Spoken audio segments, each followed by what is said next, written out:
find one thing and work really hard at it.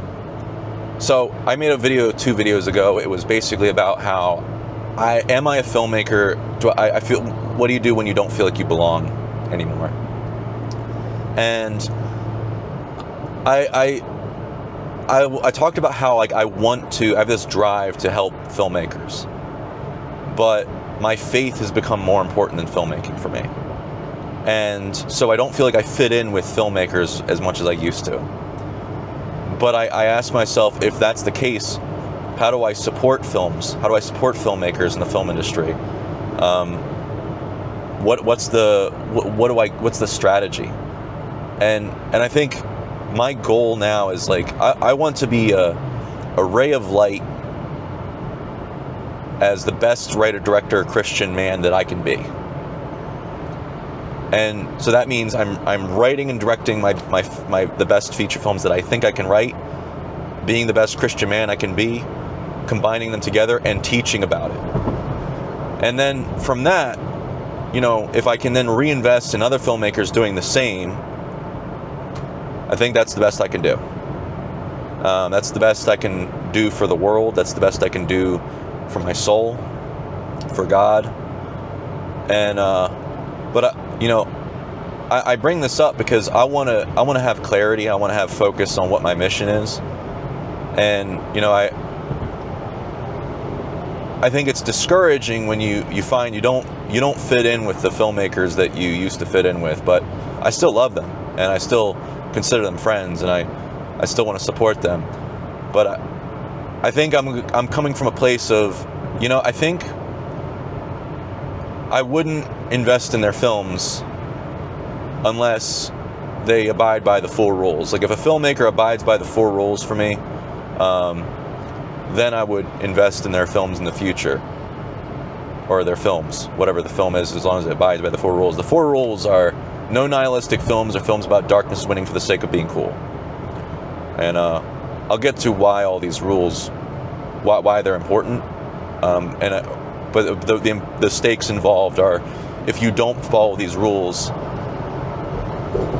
life will crush you trying to make the film.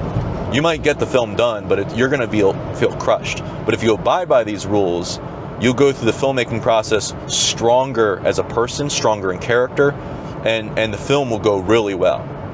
I've experienced this, but it'll be harder. So the first rule is, no nihilistic films or films about darkness winning for the sake of being cool.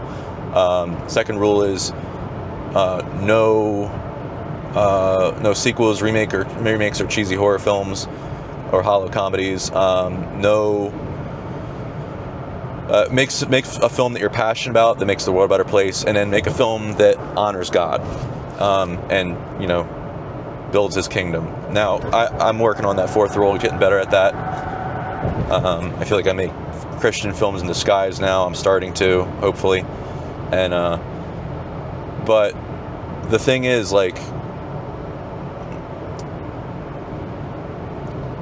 these different rules, it's if you're not abiding by them, filmmaking is going to be a real struggle.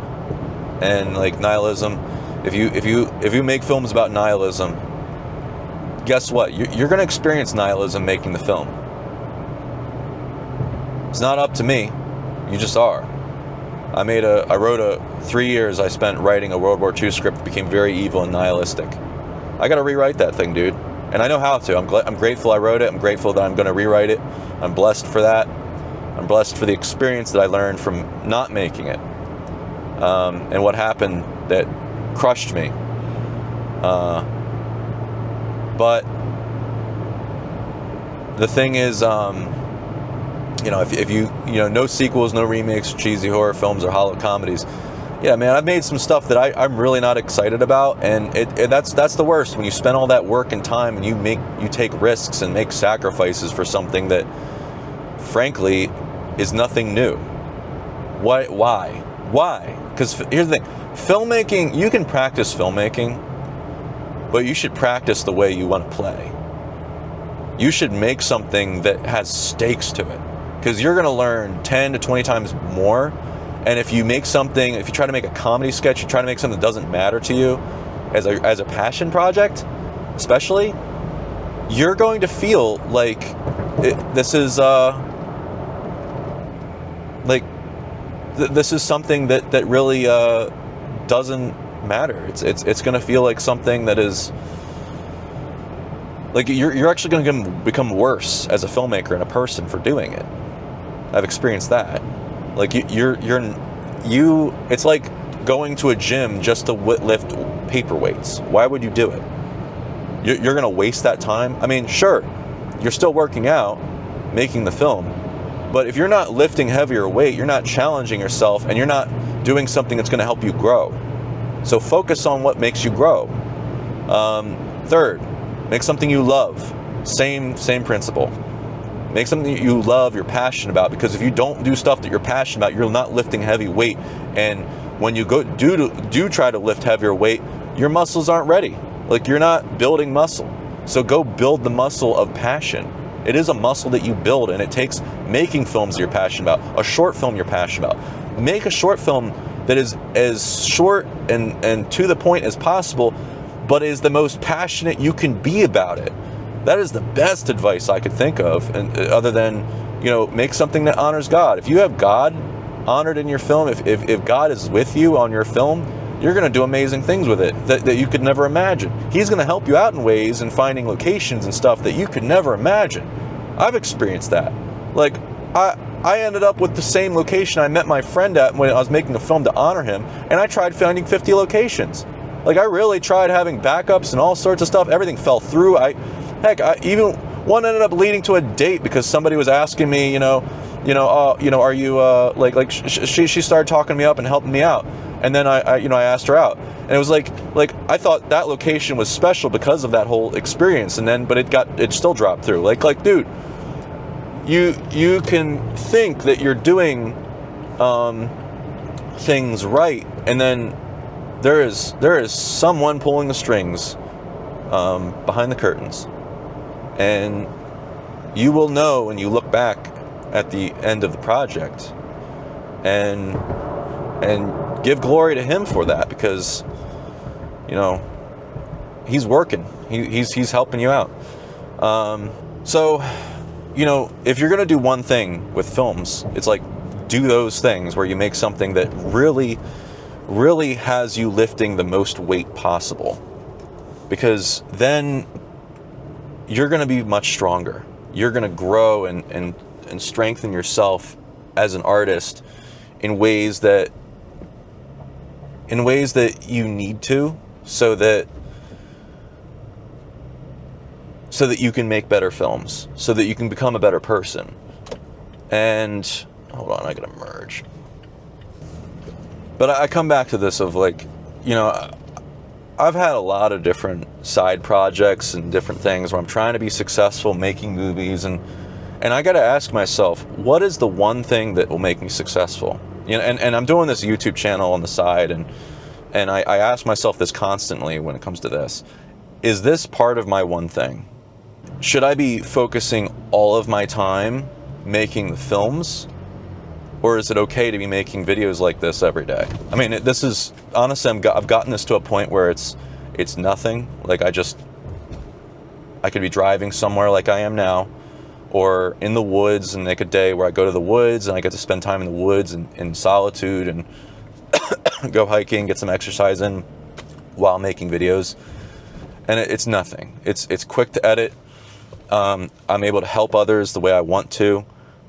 And I think at the end of the day, it's, I gotta ask myself, is my one thing to be a filmmaker? Or is my one thing to be a ray of light for others as that filmmaker? And that requires two things. It requires doing the films and doing these videos and teaching about it. And I love teaching. That's why I do it. Like, I just feel a burden on my heart to teach people. I want to share everything that I learn. Like, I'm learning a lot. And plus, it's like, what's the point of learning something if you don't get to share it? What's the point of going through heartache, going through betrayal? What's the point of, like, what if I make this entire film and, like, I get to the end and then something catastrophic happens and I have to start over? Like, that, like, something horrible. But if you're doing the YouTube channel on the side and teaching about it, all those experiences, all those challenges, all those heartaches and heartbreaks, they become important. They become part of something else. And they might even become more valuable in the end. Because at the end of the day, it's what matters is you're showing up. And if you end up with an end product, that's the ideal scenario. That's the goal. And it usually happens. But even if you try and you fail, that's still useful. And so I think that's my one thing. Be a ray of light as a writer, director, Christian man for others. And if I want to create a world where there's more people like that, me making videos and leaving breadcrumbs is what I got to do. So I hope this video is helpful. If you have any questions or things you need help with related to filmmaking, faith, anything, life, leave a comment or shoot me an email at askthomasprophet@gmail.com. If there's something you want just staying private, let me know. But I want to create like a dialogue. I want to create relationship with my audience. I want to serve you. That's my goal. Is I want to get better at serving my audience and serving others. So leave a comment if you want to like, comment, subscribe to support us. I appreciate that, and I pray you have a great rest of your day. Thank you for watching. Have a good one. Love you. Bye.